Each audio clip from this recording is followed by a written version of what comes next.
everybody, it is Romania Black, and we're on episode 5 of Pluto. We're past the halfway point. There's no going back now, and last episode was a lot. There was a lot happening. We got a lot with Adolf and with Gesich. Cat's out of the bag. Gesich now knows that Adolf believes that he killed his brother, even if Gesich maybe doesn't have any memory of it. We're gonna have to explore that whole business. There's maybe a connection between Gesich and Pluto, at least according to the last words of Adam, who the show wants us to believe is dead, but who I don't believe is dead.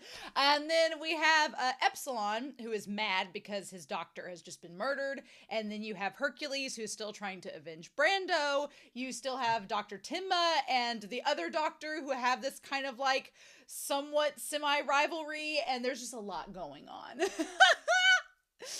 I'm really enjoying Pluto. I'm enjoying the character work. I'm enjoying the mystery. I'm enjoying that the series, we're halfway through, but there's still so much we don't know, and I feel like there's lots of missing pieces we need to fill in, so it's pretty exciting. But with that being said, I do have a couple comments before we dive in. HBanana7 talks about Helena's voice actress is Park Romy, or Romy Park, which I really love. They play Hitsugaya in Bleach. They play Edward Elric. I believe that they are Zoe Hanji from Attack on Titan. I believe Romy Park is them. They're a very famous voice actress, and I love them. So I'm awesome. I love that they play Helena. It's great.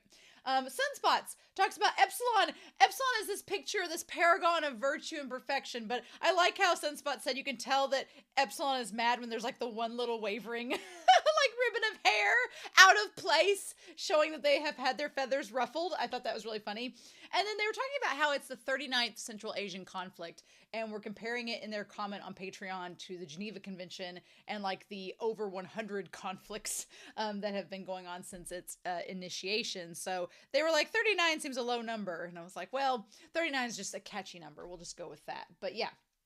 Definitely. And then Neil Sherian 257 pointed out, I've not watched the dub for this series yet.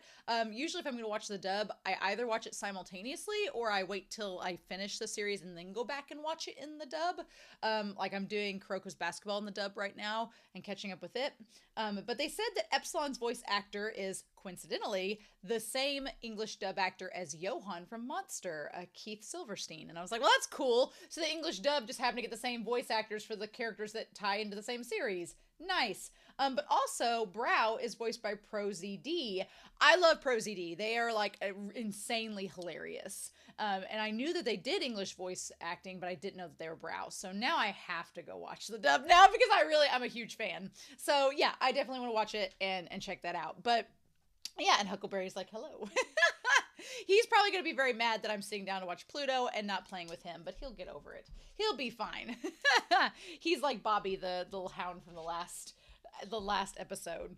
In any case, I wanted to give a very quick shout out before we begin over to our philanthropy tier over on Patreon to thank you all for your support. I truly appreciate it. And to thank all of the support I have on Patreon as well as YouTube. Y'all are the reason I do this, so I really truly appreciate all of it. But a special shout out to our philanthropy tier, which includes Alex Cornejo, Anime Annie, Be Happy, Dana, Destiny Marie, Danger Zone, Eric, Kiri, Lyndon, Matthew Palfinier, Shimuyama, Sunspots, Trails, Translucent Men, Nameless Monster, Nicholas Murphy, as well as Elfreya, Danny Donmai, Danovan, and Inlee 2.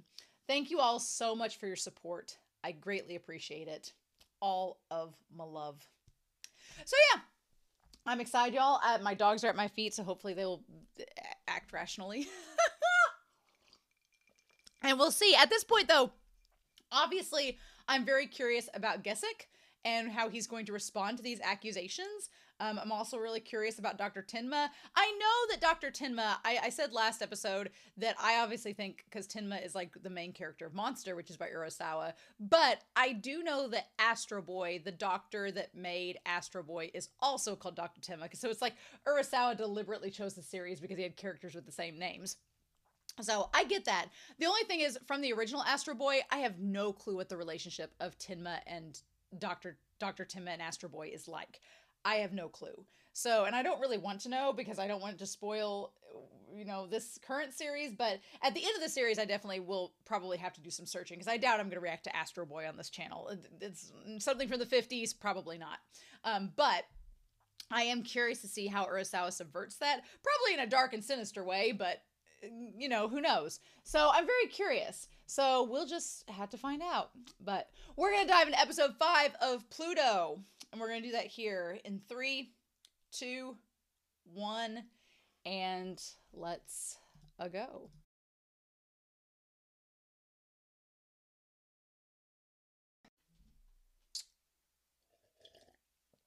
In the words of the immortal drag queen Tammy Brown, you wanted crazy, you got crazy now. Oh no! Oh no! Back when I was suspicious of Adam, it was just because, I don't know, it seemed like, you know, we're doing something with Astro Boy and Urasawa's going to try to subvert things, but I don't like where this is headed at all. I just now got to the point where I thought that Adam could be okay. And now it's like, nope, he's probably going to wake up and be a murderer and try to kill everyone. This is not good. No. So, the moment that Tenma started talking about like all of the bad things that were going to happen when Adam wakes up, potentially, probably, I was like, I just got this wave of anxiety in my heart. Like I just slowly started to feel like nasty because Adam was literally pure. He was so pure. In hindsight now, hindsight's 2020. Now it's like Adam was so pure and kind and was everything that wasn't Tenma's son. And I'm scared for Iran and what she's going to think if Adam wakes up and he's like a mass murderer or goes on a killing spree. I'm terrified about that. I'm terrified. You know, maybe he'll wake up and he'll be just paragon of good, but I don't think that's how this is going to happen. We're entering into the last 3 episodes, the last third of the series. There's not going to be stakes if Adam wakes up and he's suddenly a superhero again. No. Why not add more chaos? Why not make Adam like go on a rampage? I don't know. There was just this Frankenstein element that was suddenly like, oh, you're playing God. That's a bad thing. Stop doing that. It's like, oh no. But yeah, I have this like giant feeling of anxiety. So hopefully that translates well into this discussion, but we're going to go over things. But I am terrified. I have this, the only thing that's making me feel somewhat okay is that, you know, in Monster, there were waves of anxiety and waves of feeling like things were going to get bad. But then Urasawa found a way to make them better. Even if they were a little bittersweet, we had a happy ending with Monster. So maybe we'll have a happy ending with this. Or it's going to go full-blown Akira route and end horribly. So, I don't know. I don't like any of this. No. You'll have to excuse my dogs. There are like squirrels or deer or something outside, and they will bark at the least little thing. So, okay. So, Gesich, the idea of Gesich experiencing hate. We need to talk about this. So, we know that Pluto seems to have this hatred embedded. This hatred embedded in them that ties back to robots and suffering from the war, right? And that is something that seemed to be something that Hercules could understand. He could feel and understand it. So we're talking about his experiences. He knew that so Pluto is a robot that was imbued with suffering, like Tenma said. And then we have Gesich, who is also has embedded with suffering. He's embedded with the suffering from the loss of his child. And that is because of the brother of Adolf. I'm wondering if the idea of the suffering of being a parent and losing a child, if that goes back to Dr. Tenma's perfect robot. If the idea of human suffering, that Tenma took that human suffering and pain from the war, embedded it into Pluto, or if that was transferred from Pluto. If Gesich was the original, that's what I want to know. Was Gesich the OG that Tenma implanted the thoughts of suffering from his parenthood and losing his child? He implanted those memories, kind of like a trigger in Gesich to where he wouldn't have those emotions triggered. unless, you know, he experienced the same type of loss that Tenma experienced, which was losing Tobio. So if Gesicht is the perfect robot that he created, then he was embedded with that sense of suffering, and it was activated once he caught up with the killer and realized that Adolf's brother had murdered his son or his child. We don't know if it was the robots are genderless, but it's their child. So that's what triggered it. Whereas it could maybe have been from Goji then, because Goji, we found out that Goji was replicating AI for the Persian army.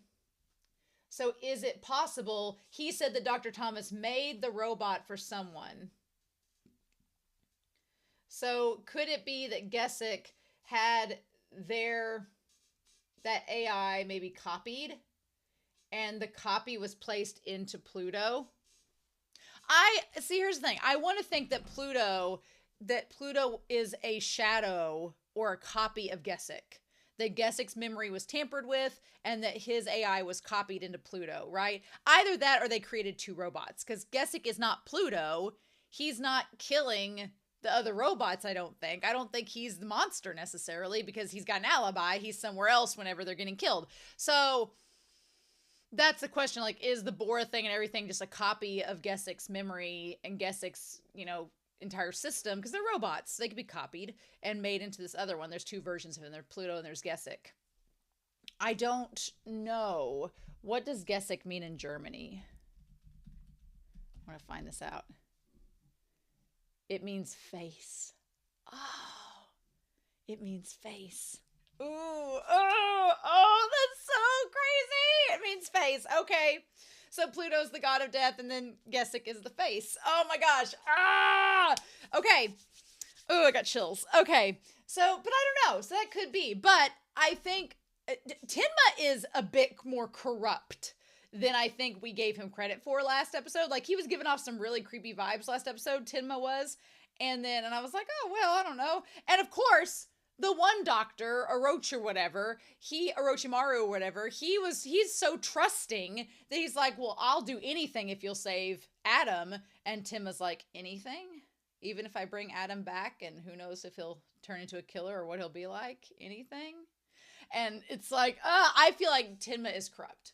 And he's going to have to face up to the errors of his ways if Adam wakes back up. So there's a chance he's placed this sense of suffering, hatred, and sorrow into Adam. Right? So what's going to happen with Adam? That is the big question. And we'll talk about kind of Gesicht working through his emotions. But Gesicht seems to be, though, like, Pluto is driven completely by emotion, and Pluto doesn't seem to have, like, except for the one moment where he had somewhat clarity with Iran and said that he felt like a perfect being because he could create, he could destroy. He's human, right? He's actual human. But the hatred in him is the one thing that's dominating his entire personality. Whereas with Gesicht, it seems like Gesicht can get it under control, which is good. He's able to control that hatred, which, if Gesicht is the OG, it makes sense he's the one that can perfect it. I don't know about Adam. I'm afraid with Adam that if he injects that suffering into Adam, I'm like, why would you do that? No, don't do that. So I'm like, oh no, I don't know what to do. So it's a problem. We're going to talk about the whole thing with Pluto here in a little bit, but it's just seeing Gesicht mad. Now we see the robot that's their child that is there and it's destroyed, but it's just in like its exoskeleton. I kept wanting to see its actual face, but that's not the point. The point is, it doesn't matter what it looked like when it was working, operating, alive. The fact of the matter is that it's seen there as just parts and pieces, and Gesicht, seeing his child killed in front of him, he gets mad, and his anger allows him to kill Adolf's brother. Whew.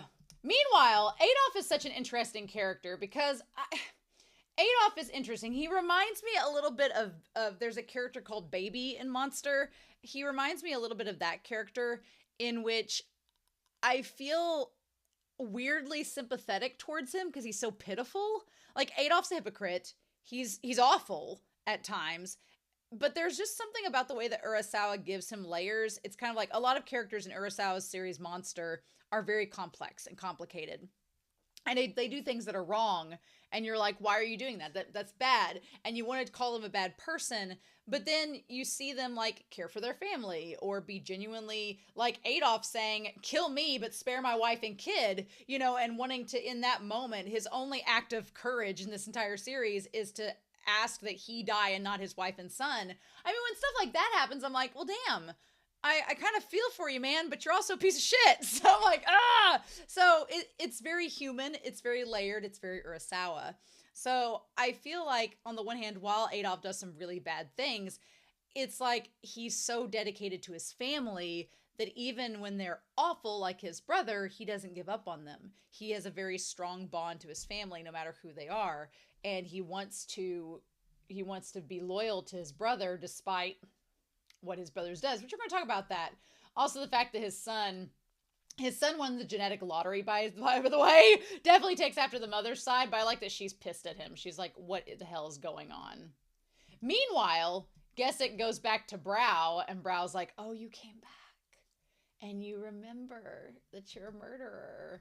I'm very curious to Brow. I love Brow's like extended little like creepy arm going towards him, being like, yes, don't you feel like Brow is just trapped there by the lance, by the Neon Genesis lance. And he's trying to encourage Gesicht to like let the hate flow through you and all this. But Gesicht, I think, is going to be the exception, that he's going to be able. Here's what I think is going to happen. I think that Adam, because Tenma is crazy and decided to wake his robot son up, I feel like Adam is going to go berserk. I feel like the suffering thing is going to make Adam into like a temporary villain, which is like, we don't need any more of those. Pluto's dangerous enough. And now we're just down to Epsilon and Gesicht. That's it. We have nobody else left. It's just the two of them. And I don't want Epsilon to die, but I think Adam's going to kill Epsilon. I think Adam's going to wake up, Epsilon's going to try to stop him, and Adam's going to kill him.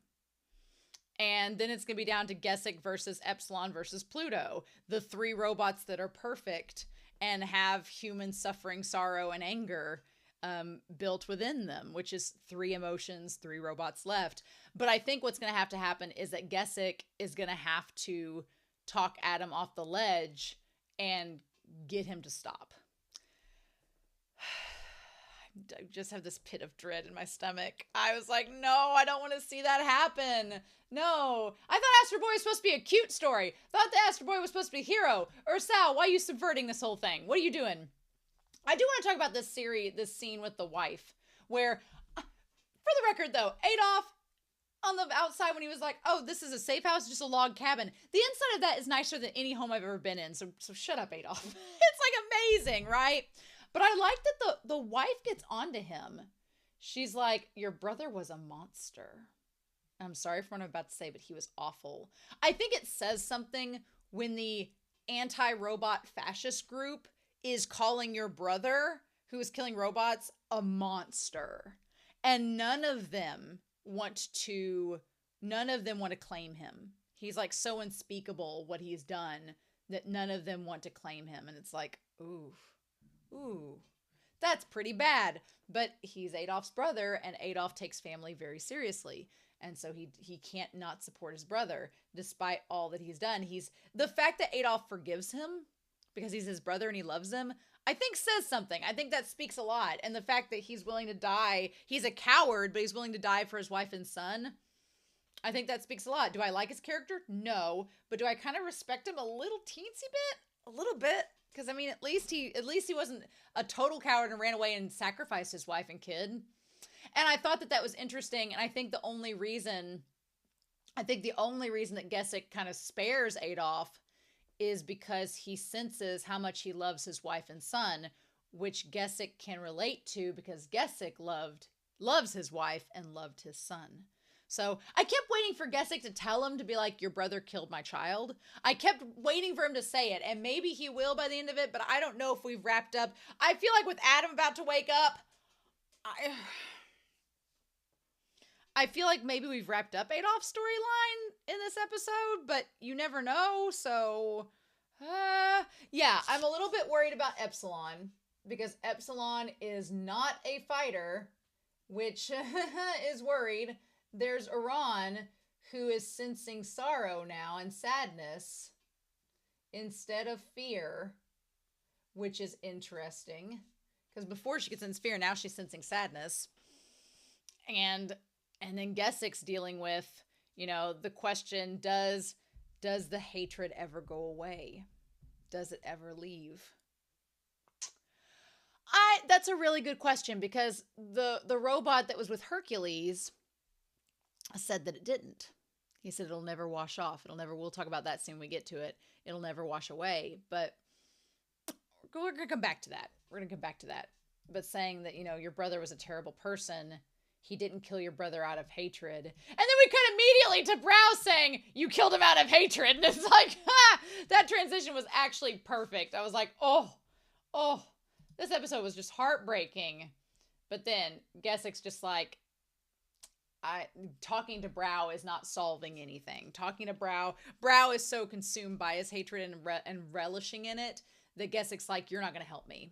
No. I feel like we have 4 robots that understand hatred. We have Pluto, we have GESICHT'S, we have Brow, and I think Adam is next on the chopping block.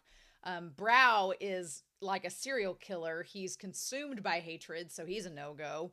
Pluto is consumed by the suffering of those from the war, so him overcoming that emotion is going to be insanely difficult, if even possible.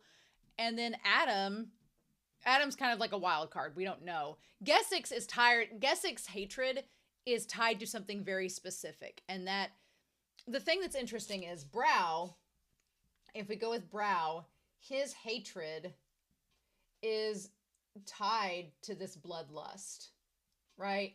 This bloodlust, this hatred of humans, and this love of killing. So it's something that's just swimming in negativity, and he kind of relishes in it, right? And he has no interest.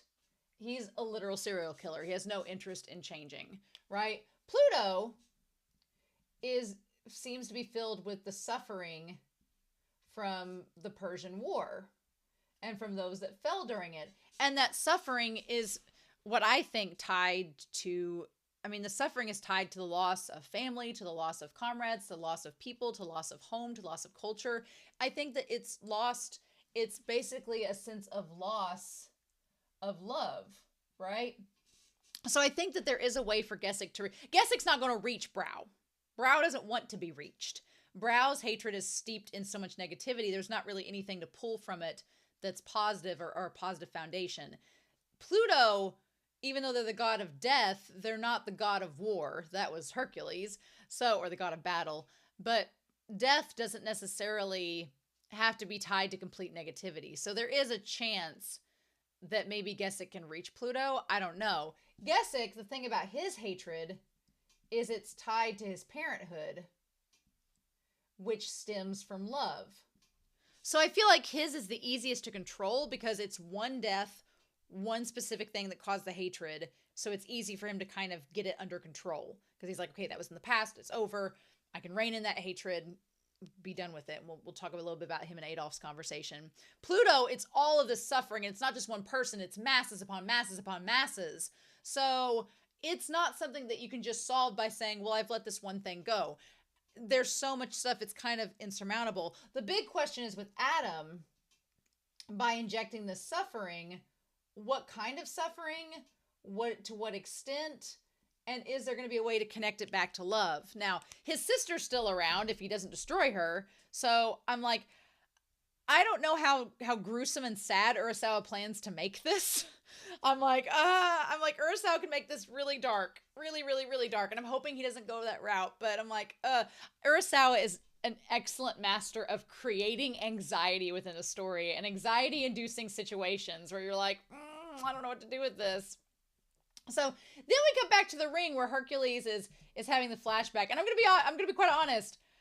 I'm watching the series Psycho-Pass at the same time as this, who also has a character that's like an ex-wrestler, and my mind was starting to get confused. So in the reaction, if I was a little confused, that's why I was like, shit, no, that's Psycho-Pass. Different P named anime.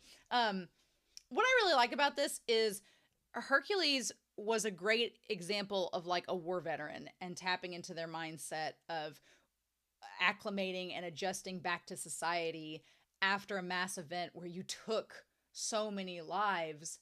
How do you acclimate back to a reality where that's not allowed and is societally frowned upon? So he went from murdering and killing and destroying thousands and thousands of robots to suddenly, oh, well, you're back in society, but we don't do that here. That's only when you're at war. So find something else to do, even though it's been ingrained into your system and you literally were built for combat. Find something else to do. And so he does wrestling, but it's just that the idea of transferring that same thrill, that same emotion to this action now. It's definitely a commentary on war veterans and them coming back to society and how do you acclimate, and is that even, how reasonable is that for a person, and can they even do it, right? Because like the one robot, that was so creepy. The robot that was just sitting there washing his hands over and over again, being like, will it ever come off? I think that the only thing that will save Gesicht and will save Adam is the idea that they are more complex and complicated because of their emotions than the average robot. That they have this ability to comprehend things on a higher level and to a bigger degree of empathy than robots prior to them. So I think that will help Gesicht and Adam potentially, but I don't like this Pandora's box we're opening. Not at all. But yeah, that scene of him just blasting away other robots, it's, oh God, it's so sad.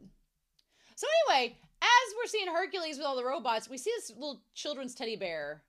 It says his opponent this time will be formidable. And then, but that doesn't matter. The strong prevail until someone stronger defeats them. So there's this little chair with the bear on it. There's this bear that says that the strong prevails until someone stronger comes along. Which is kind of like the strong prevails no matter what. It's just not always you that's the strongest. And then that's the way of the world, I guess. I don't like the idea of this like Neon Genesis like chair in the middle of the room with this teddy bear sitting in it. I don't know if the teddy bear is supposed to be Pluto. I don't know if it's supposed to be Adam. I don't know. But I don't know. In any case, Epsilon and Hercules get targeted. I like the idea of Hercules telling Epsilon to leave, and then right before he goes, he's like, you were probably actually right. We shouldn't have gone to war. I think that he's always given Epsilon a hard time because he kind of envies him. He's like, you didn't have to go off to battle. You didn't have to experience everything that I experienced, but you're also not scarred and traumatized from what I experienced. And you didn't kill all those people. And you were able to do kind of the opposite and save people. So he's like, I kind of envy you that you didn't have to go through all that and you get to get off scot-free. But maybe not! I have a feeling Epsilon's gonna die, and I'm not ready to see that. Nope, not at all. I hate it. And he's like, I was just built for battle. That's all I was doing.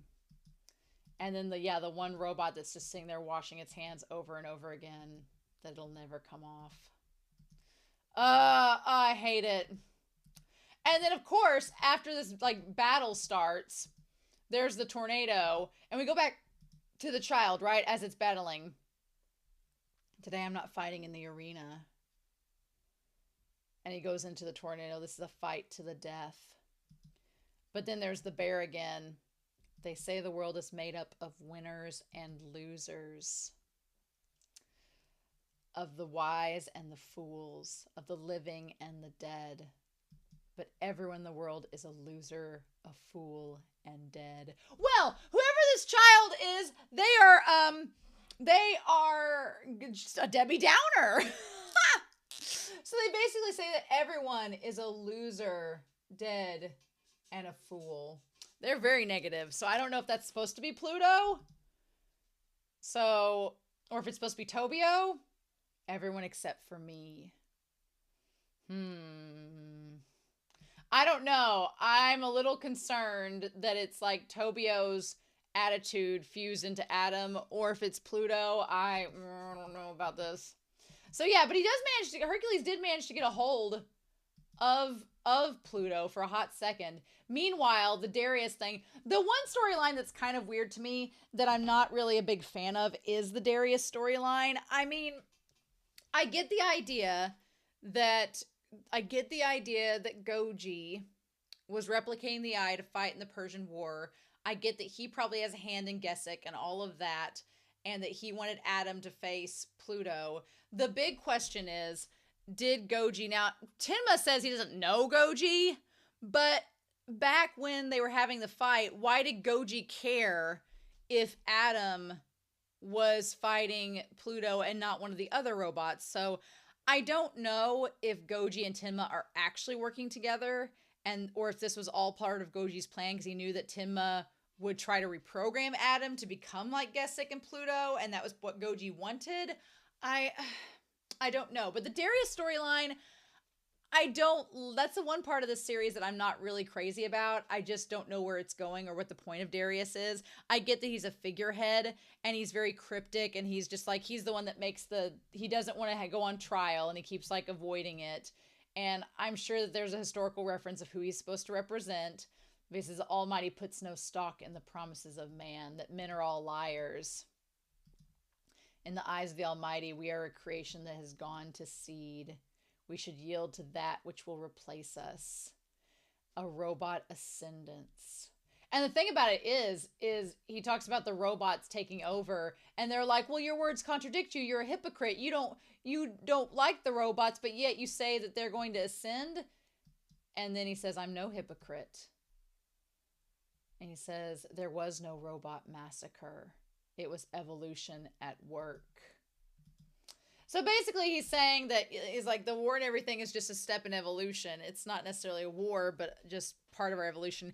It's fine. I don't care about his storyline. I don't know what purpose he serves. And I thought for a hot second he was going to like supply some more information to Gesich, but then Gesich goes all the way there, and all he does is bite his tongue, and he won't tell. He's just cryptic. I'm like, quit being cryptic and give me some answers, damn it.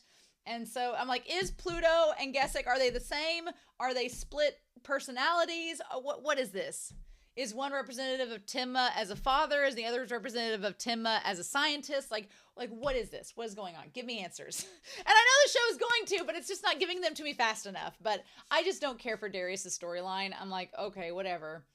And then meanwhile, I like the idea of Hercules' body going into the ocean and trying to fight Pluto alone. And I like that his eye showing underneath the exoskeleton is the opposite of the one robot who was washing his hands. And of course, Epsilon's like, I could join in the fight, but the electromagnetic fields prevent that from happening, which again is from the alloy that was used to make Pluto. And then what does he say there about the robot? Because the robot says again, he's like, it never comes off. And Epsilon's like, well, why am I seeing these memories? So whenever those electromagnetic waves hit, the robots all share a collective memory. And it's like they all share this moment of suffering together. Which is, oh my God. Because then Epsilon's like, what are these memories? What is happening? And Hercules like, I can't move my body at all. And that's when he's like, yeah, I see you. Oh, and Hercules, he's like, that's who you are. So he's like, he's all of these robots that are suffering. And then, yeah, the horn, like, is able to, like, get up around him. And then it, like, gets through his brain. And literally, like, makes him blow up. Oh, my God. As the Darius guy is drawing the same field of flowers as Pluto. I thought they were going to stab Pluto in the eye, Hercules in the eye with that tentacle. And then, yeah, damn it. Damn it. And then he kills himself. And then Epsilon freaks out and tries to get hold of Gesich, but Gesich's freaking out too. And we go back to the past where Gesich, back on the case, where we see the humans who are like breaking down and weeping over the child that had died. And I like they make the comparison that the humans, they are openly more emotional and emotionally outpouring all of this sadness, even though the kid that they adopted was a robot. I mean, but it's the thing, you know, like the idea that these families that can't have children could adopt a robot child, kind of like Adam was to Tenma. I could see a bunch of human families getting on board with that because they want a kid. Here you go. And maybe they could update the model to where the kid ages and make that work. The thing that was the problem with Tenma was that Tenma had had a child before that died that wasn't like Adam. And that's why he was mad, because here was this child that was right in front of him, but it wasn't the kid he had before, and he hated that. He was like, I tried to bring my child back, but I didn't. I just created a robot surrogate that wasn't my kid and wasn't in any way, shape, or form the same personality as him, and it was a failure. So when he called Adam a failure back in the last episode, it was that he wasn't my kid. I'm like, well, I don't know how inflicting him with suffering and hatred and sorrow is going to make him your kid either. So either Dr. Tenma's cuckoo for Cocoa Puffs, and we're just now figuring that out, and we gave him the keys to the hen house, and that was a mistake, or I feel like Tenma, it could also be just an incredibly flawed human who was trying to recreate his son a second time over and is probably going to fail a second time over, except now the repercussions could be a lot worse. Before, you try to recreate your son and, oh no, you created the perfect saint. I don't think that's going to happen this time. So, I'm so nervous. I don't like this. But, in going back to the scene where Gesich sees the two families crying over the child, you have the human family who instantly are very emotional about losing their kid. And I like that the human stays with the human family and they send Gesich to go over and talk with the robot family. He's like, hey, you go handle them. And the robot family are like, well, we're sad. We got on this list to get a child of our own. And they kind of have like the North number 2, like little head things on. And they're like, I guess we are sad. They're like, we applied for one as soon as it went live. The delay was expected. We were happy to finally meet our little one. We were finally living in a time where robots have the right to raise a family. And they're both so like quiet about it, but they're like, I really thought the 3 would build a life together. And Gesich clearly, you know, probably feels guilty in this moment because him and Helena have their own child. And that's when he finds out that his child is the one that gets kidnapped next. Which, this kind of terrifying. They did mention that the brother was terrible. Just taking children, even if they're robot children, and murdering them. Like, just, he's a serial child murderer. Yeah, it's pretty bad. I could see why Adolf's wife is like, nope, that's not good. We don't like that. Smash to hell. So they go to find they try to narrow down the security cam to figure out what's going on. And they figure out that the way that Adolf's brother was getting away from it was that he's the one that fixed the security system. So he knew about any flaws in it or any loopholes he could use to his advantage.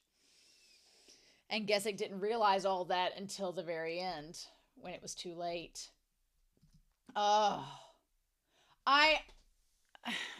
Again, Monster. There's a blonde character in Monster. I'm not going to say his name because it's a major spoiler, but there's a blonde in Monster. Not the main villain of the story, but a character who I feel like Gesich embodied in this episode. Absolutely embodied, even down to the point of screaming. And I was just like, my heart broke for Gesich. And that's kind of why I want Gesich to talk to Dr. Tenma, because I feel like Gesich and Tenma could have a conversation about parenthood and about losing their child and about bringing Adam back and like what the repercussions of that is. I feel like Gesich needs to talk to Tenma, but I don't know if that's going to happen in this story. I don't know, but then we cut back to Adolf looking around for that damn gun, and then we realized that the one guy wasn't going to let Adolf have the gun to begin with. He was going to kill all of them together. Again, I really thought that Gesich was going to tell Adolf that it was because his brother killed his child, but we didn't get that far. Urasawa and cars, though. If you've watched Monster, Monster will make you not want to get in a car ever again. Neither will this show. Every time you're in a moving vehicle in an Urasawa story, you're either getting kidnapped, you're going to get in a car chase, or you could die. So, like, nothing good happens in cars in Urasawa's. Urasawa must really have it against, like, the Motor Vehicle Association in Japan. He's a real big train guy. He's not into cars whatsoever. But damn, again, Adolf pleading for the life of his family to be spared, and it feels like Gesicht kind of rewards him for that. But damn, Gesicht taking, I like that in his right hand, in Gesicht's right hand is the ability to kill, and the left hand is the ability to put you to sleep and show mercy. And they're like the duality of that. It's something, right? It's something. But yeah, I just, in that moment, him sparing Adolf and then getting rid of the one guy. And the thing about it is, I was thoroughly convinced that Gesicht was going to kill the one man to save Adolf, but instead he threatens to put him asleep. That's the thing. Whereas Brow would succumb to his hatred to scratch an itch. To Brow, the personality is he wants to be a serial killer. I'm still curious about Brow and his connection, if possible, to Tenma, but what can we do? But Gesicht actively chooses not to kill. He's killed once, but he's chosen not to do so again. And I think that's such a big deal that he actively chose to not do that when he could have. So I think that speaks volumes of him not scratching an itch, but rather he did something in this moment out of passion and love for his wife and child. And now he's like, I'm not going to kill you just because you did this. Like, when I could just put you to sleep and be over with it. And Adolf's like, I wanted you dead, but you still spared me. And that's when Gesicht asks him the question. And he's like, I have to ask you, does the hatred ever truly disappear? Or is it part of you forever, no matter how many times you try to erase it? And Adolf, he can't answer that question. Do you know what scares me the most? And he's like, now it's me. I'm scared of myself now that I've learned how to hate. And that's so human. It's like, because once you hate something, it's hard to reverse the damage of hate. That's the thing about it, is that when you hate someone or you say something out of hate, it is hard to repair that damage, even if it's not lethal. So, yeah, that's being human, is fearing the power that hatred has. But I think the fact that Gesicht is aware of it, and the fact that Gesicht is self-aware and making strives to not succumb to it, is huge. Again, terrified about Adam. Just saying, terrified that this little kid who has this strong body could possibly cause some damage. I don't know. Show, why you make me so scared? Also, when did Reichwein make an appearance? There's a character in Monster called Reichwein. This guy looks exactly like him that is watching over Iran. Exactly like them. I'm like, it has to be a cameo. It has to be a cameo that he's made. I wish that there was a tie-in. I absolutely love it. But I feel like the thing about Iran is she's interesting because she feels fear and sorrow and sadness. She senses it, and you can tell it affects her, but she still strives to live, and she still strives to keep finding the reasons why we live and the reasons why we move forward.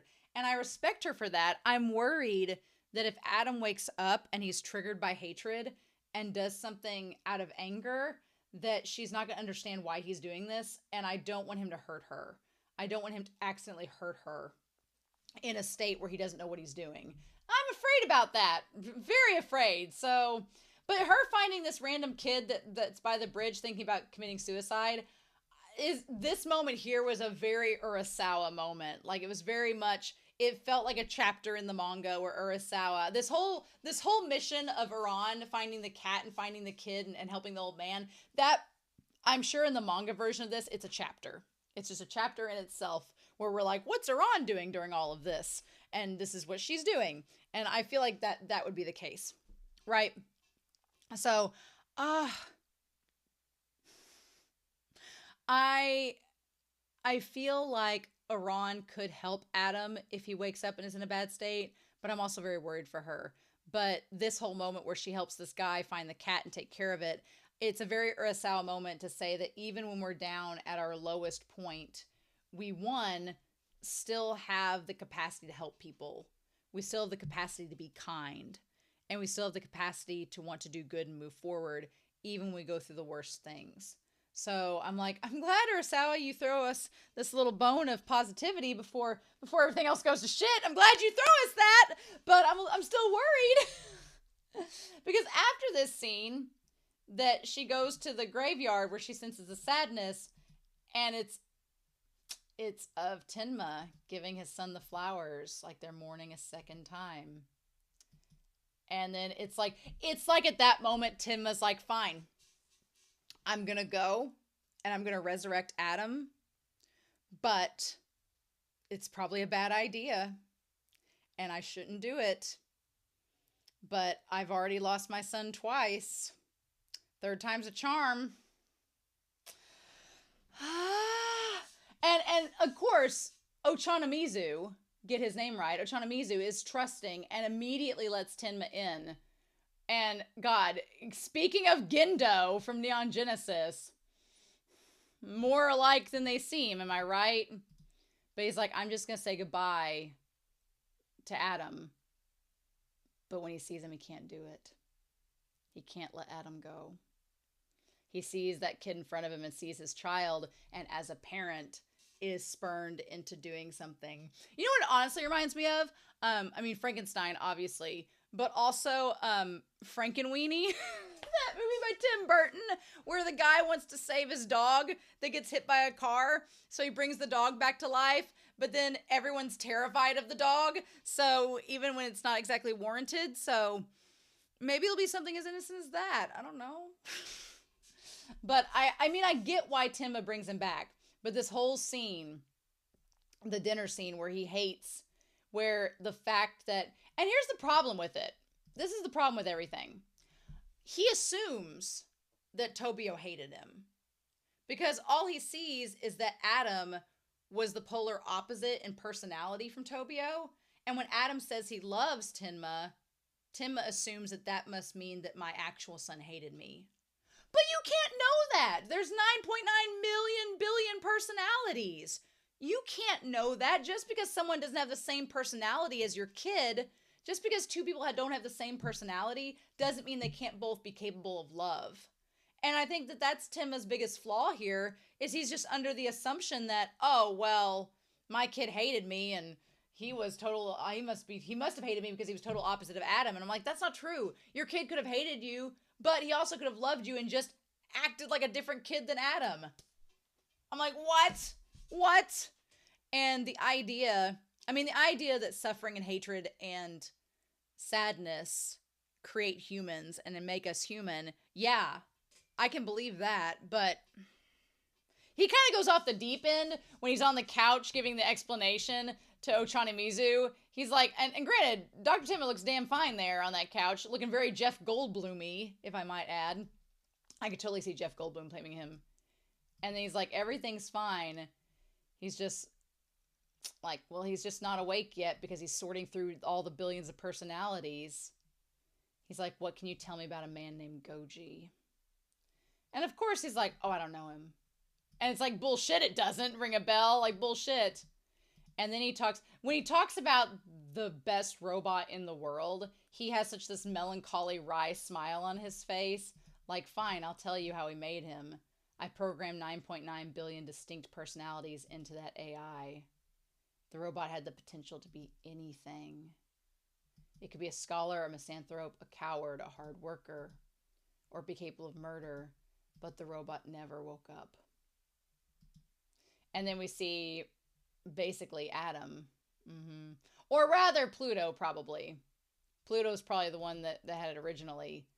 And then he's like, instead of just letting it choose one, I simplified the options to break its sense of equilibrium with anger, sorrow, and hate.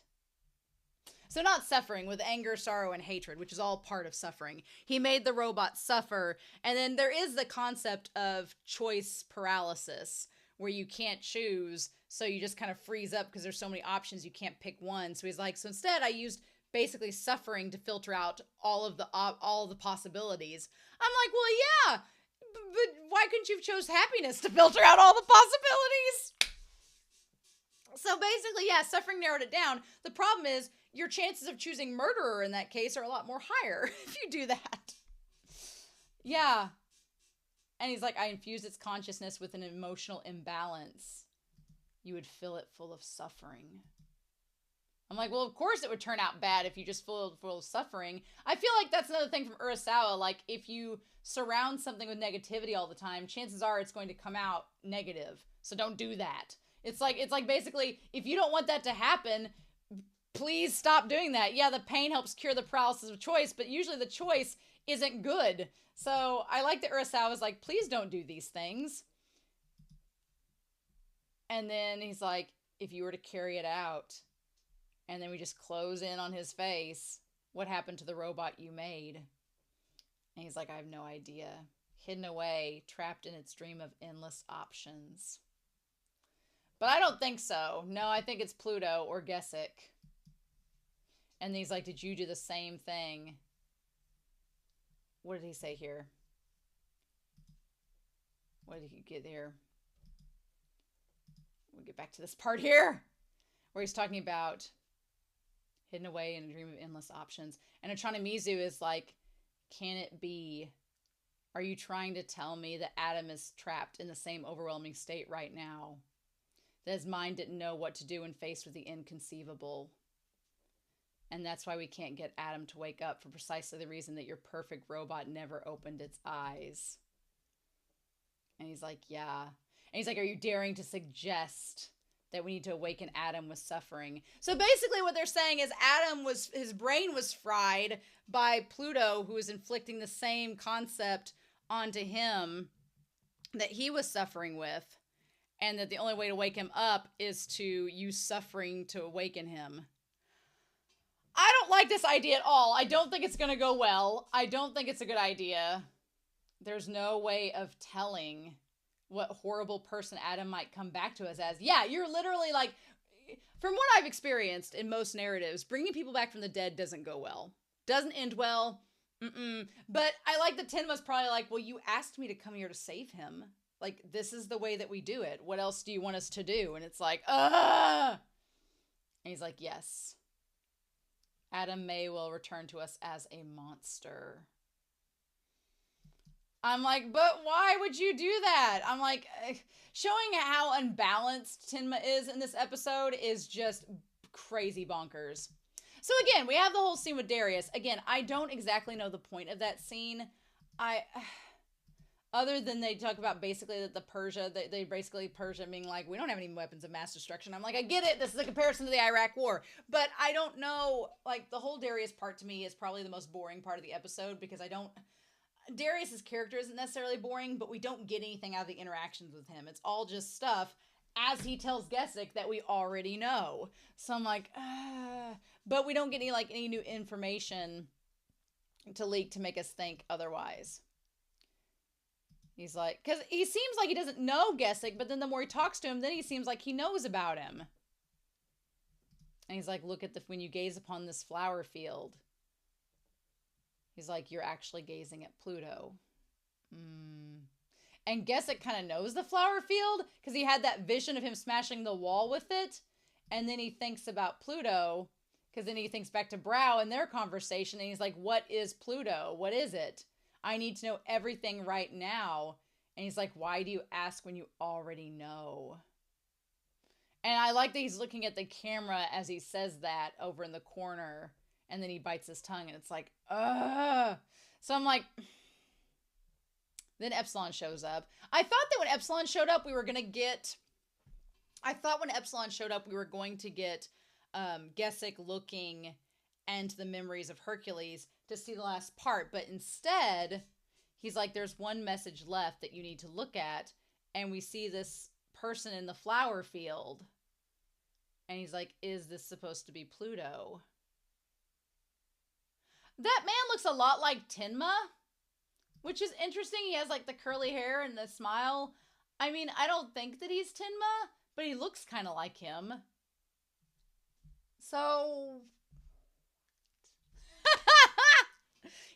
kind of like Tenma, just without the glasses. We don't see the pompadour, but it has the kind of the curl in his hair. He looks a little bit like Tenma, except he's got like the veil over that you can't see it. The covering.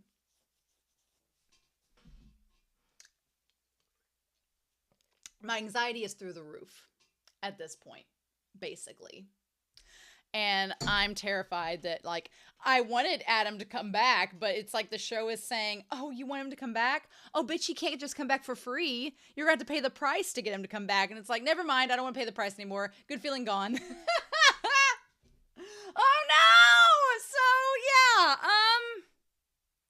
cool. I'm terrified. About all of this, but I am excited to hear your comments down below. Right?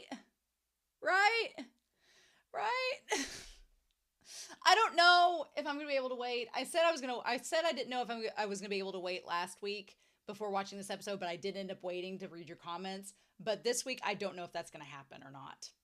We're just going to have to wait and see. So, in any case, I hope you all have a wonderful week.